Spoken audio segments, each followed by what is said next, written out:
Can you tell me what you think of the deal for Jake Sanderson? I mean, I'm a huge proponent of Jake Sanderson, so I think this is great. And you know, of course, you're always going to have people say, "Oh, he's played 77 games, and you know, don't you need more of a window? And what will you paid him? Even if he had a fantastic year, would have you been in around the 8 anyway?"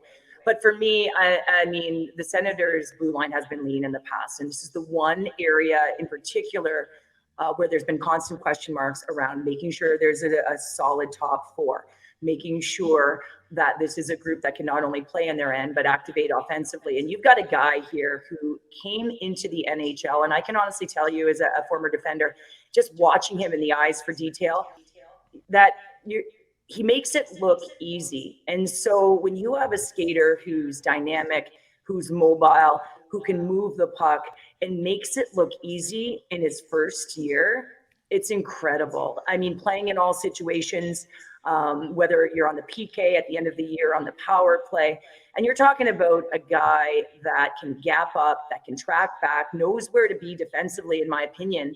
And so he's got all of the elements. And so for fans who don't watch the Senators as often, I can understand where you could look from the outside and say, wow, that's a whopper of a contract.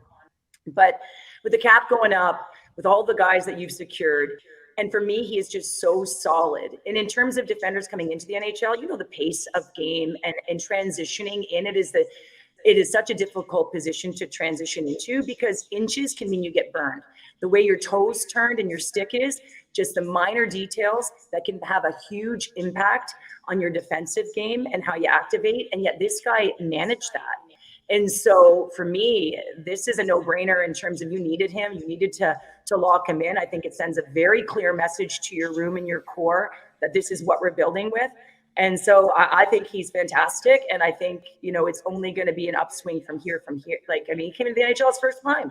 So to me, it's only elevating from here.